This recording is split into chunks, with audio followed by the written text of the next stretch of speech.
నమస్తే, welcome to burning topic. ఆకాశం చిల్లు పడితే అతికించగలమా? అగ్రరాజ్యం ఆగ్రహిస్తే ఆపగలమా అన్నట్లుగా ఉంది ప్రస్తుత అంతర్జాతీయ పరిస్థితి. ప్రపంచానికి పెద్దన్నగా వ్యవహరించే అమెరికా మొండి పట్టుదలకు మారుపేరైన ఇరాన్, ఈ రెండు దేశాల మధ్య దశాబ్దాల వైరం ఇప్పుడు క్లైమాక్స్ దశకు చేరుకుంది. మాటల యుద్ధం కాస్త ఇప్పుడు నౌకల ముట్టడి వరకు వెళ్ళింది. సముద్ర అలల మీద శాంతి మంత్రం వినిపించాల్సింది పోయి యుద్ధ నౌకల సైరన్లు మోగుతున్నాయి. అసలు సముద్ర జలాల్లో ఏం జరుగుతోంది? Let's watch.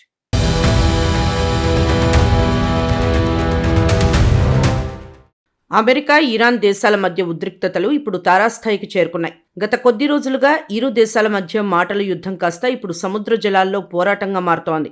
శాంతి చర్చలకు ఉన్న అవకాశాలన్నీ పూర్తిగా మూసుకుపోవడంతో ప్రపంచవ్యాప్తంగా ఆందోళన వ్యక్తమవుతోంది. ముఖ్యంగా సముద్ర జలాల్లో అమెరికా తన కఠిన వైఖరిని ప్రదర్శిస్తూ ఇరాన్ గొంతు నొక్కే ప్రయత్నం చేస్తోంది. ఇరాన్ ఓడరేవుల వైపు వెళ్తున్న ఆ దేశ నౌకను అమెరికా యుద్ధ నౌక అడ్డుకోవడం సంచలనంగా మారింది. ఈ ఘటన అంతర్జాతీయంగా పెద్ద కలకలం రేపుతూ యుద్ధ మేఘాలను గుర్తు చేస్తోంది. అమెరికా తీసుకున్న ఈ నిర్ణయం ఇరాన్ సహనాన్ని పరీక్షిస్తున్నట్లుగా కనిపిస్తోంది. సముద్ర గర్భంలో ఎప్పుడు ఏం జరుగుతుందో తెలియని ఉత్కంఠ నెలకొంది. అంతర్జాతీయ వాణిజ్య మార్గాల్లో ఈ పరిణామం తీవ్ర ప్రభావం చూపే అవకాశం ఉంది. శాంతి కనుమరుగై ఆయుధాలు మాట్లాడుతున్న తరుణం ఇది.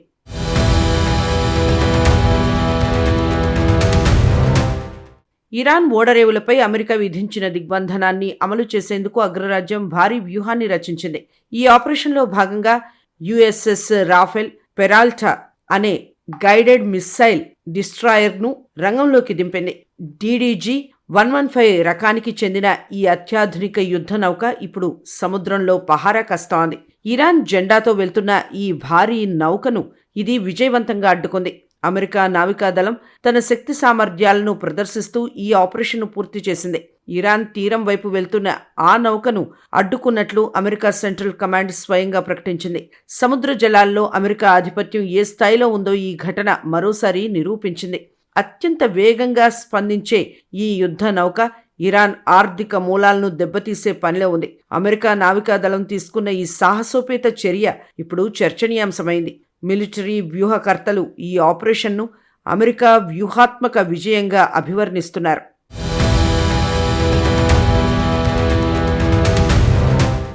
వాషింగ్టన్ నుంచి అందిన కఠిన ఆదేశాల మేరకు ఇరాన్ సముద్ర మార్గాలను అమెరికా దిగ్బంధిస్తోంది. కేవలం ఒక నౌకను అడ్డుకోవడం మాత్రమే కాదు, ఇరాన్ ఓడరేవులను పూర్తిగా మూసివేయడమే అమెరికా లక్ష్యం. ఈ భారీ ఆపరేషన్కు సంబంధించిన వివరాలను సెంట్రల్ కమాండ్ ఎక్స్ వేదికగా ప్రపంచానికి వెల్లడించింది. ఇరాన్ తీరాలకు సరుకుల రవాణాను పూర్తిగా నిలువరించడం ద్వారా ఆ దేశంపై ఒత్తిడి పెంచుతున్నారు. ఆర్థికంగా ఇరాన్ను దెబ్బకొట్టడం ద్వారా దౌత్యపరంగా లొంగదీసుకోవాలని అమెరికా భావిస్తోంది. ఈ చర్యతో సముద్ర జలాల్లో ప్రస్తుతం హై అలర్ట్ వాతావరణం నెలకొంది. ప్రతి నౌక కదలికపై అమెరికా నిఘా నేత్రం నిరంతరం కాపలా కాస్తోంది. ఇరాన్ వైపు వెళ్లే ఏ మార్గంలోనైనా అమెరికా యుద్ధ నౌకలు నిలిచి ఉన్నాయి. ఈ దిగ్బంధనం వల్ల ఇరాన్ ప్రజల జీవన ప్రమాణాలు, ఆర్థిక వ్యవస్థపై తీవ్ర ప్రభావం పడనుంది. అగ్రరాజ్యం వేస్తున్న ప్రతి అడుగు ఇరాన్ను ఉక్కిరిబిక్కిరి చేస్తోంది.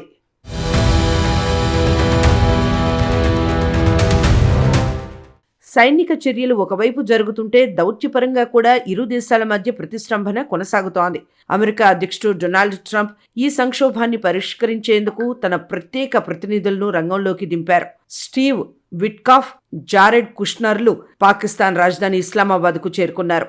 అదే సమయంలో ఇరాన్ విదేశాంగ మంత్రి అబ్బాస్ అరాచ్కి కూడా అక్కడే పర్యటిస్తున్నారు. ఒకే నగరంలో అగ్రరాజ్య ప్రతినిధులు, ఇరాన్ మంత్రి ఉన్నప్పటికీ చర్చలు జరగడం లేదు. ఇరాన్ ప్రభుత్వం అమెరికాతో నేరుగా చర్చలు జరిపే ప్రసక్తే లేదని ఖచ్చితంగా చెప్పేసింది. దౌత్య మార్గాలు తెరుచుకుంటాయని ఆశించిన ప్రపంచ దేశాలకు ఇది పెద్ద నిరాశను మిగిల్చింది. మధ్యవర్తిత్వం వహించేందుకు పాకిస్తాన్ ప్రయత్నించినప్పటికీ ఫలితం కనిపించడం లేదు. కీలక నేతలు ఒకే చోట ఉన్న మాట కలవకపోవడం దౌత్య వైఫల్యానికి నిదర్శనం. అమెరికా ప్రతిపాదనలను వినడానికి కూడా ఇరాన్ సిద్ధంగా లేదని స్పష్టమవుతోంది.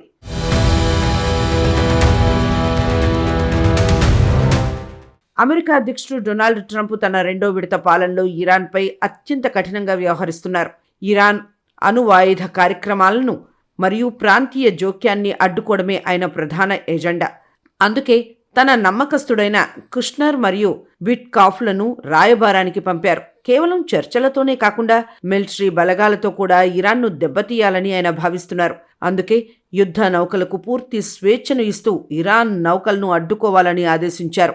ట్రంప్ అనుసరిస్తున్న గరిష్ట ఒత్తిడి విధానం ఇరాన్ను ఇరకాటంలో పడేసింది. అంతర్జాతీయ సమాజం ఈ దూకుడును గమనిస్తూ అప్రమత్తంగా ఉంది. శాంతి కన్నా ఆధిపత్యానికే అమెరికా మొగ్గు చూపుతున్నట్లు విమర్శలు వస్తున్నాయి.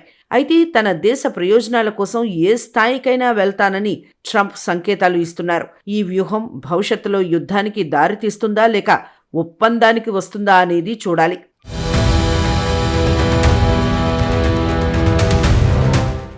ఎన్ని ఆంక్షలు ఎదురైనా, ఎన్ని దిగ్బంధనాలు జరిగినా ఇరాన్ మాత్రం వెనక్కి తగ్గడం లేదు. అమెరికా ప్రతినిధులతో చర్చలకు ససేమిరా అనడం ద్వారా తన ఆత్మాభిమానాన్ని చాటుకుంటోంది.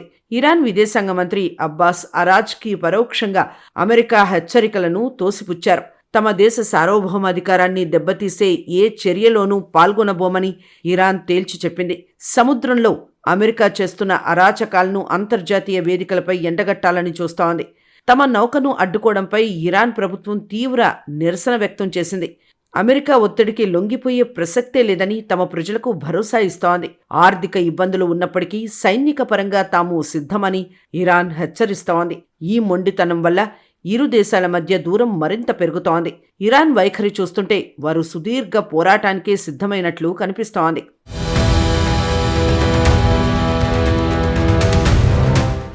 అమెరికా ఇరాన్ ఉద్రిక్తతలు కేవలం ఆ రెండు దేశాలకే పరిమితం కావు. ఈ గొడవ వల్ల అంతర్జాతీయ చమురు ధరలు పెరిగే ప్రమాదం ఉందని ఆర్థిక నిపుణులు హెచ్చరిస్తున్నారు. సముద్ర మార్గాల్లో దిగ్బంధనం వల్ల వాణిజ్య నౌకల రాకపోకలకు ఆటంకం కలుగుతోంది. ముఖ్యంగా ఆసియా, ఐరోపా దేశాల మధ్య జరిగే వ్యవహారంపై దీని ప్రభావం పడుతోంది. ఇస్లామాబాద్లో జరుగుతున్న దౌత్య పరిణామాలను ప్రపంచ దేశాలన్నీ నిశితంగా గమనిస్తున్నాయి. యుద్ధం సంభవిస్తే అది ప్రపంచ ఆర్థిక వ్యవస్థను అతలాకుతలం చేసే అవకాశం ఉంది. అందుకే ఐక్యరాజ్య సమితి వంటి సంస్థలు ఇరు దేశాలు శాంతించాలని కోరుతున్నాయి. అయితే అగ్రరాజ్యపు దూకుడు ముందు ఎవరి మాటలు వినపడటం లేదు. శాంతి చర్చలు విఫలమవడం అన్ని దేశాల్లో ఆందోళనను పెంచుతోంది. ఒక చిన్న తప్పు పెద్ద యుద్ధానికి దారితీయవచ్చని భౌగోళిక రాజకీయ విశ్లేషకులు భావిస్తున్నారు.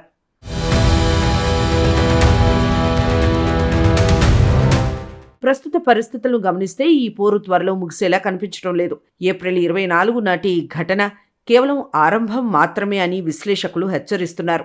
సముద్రంలో అమెరికా పహారా పెరిగే కొద్దీ ఇరాన్ నుంచి ప్రతిఘటన కూడా తీవ్రం కావచ్చు.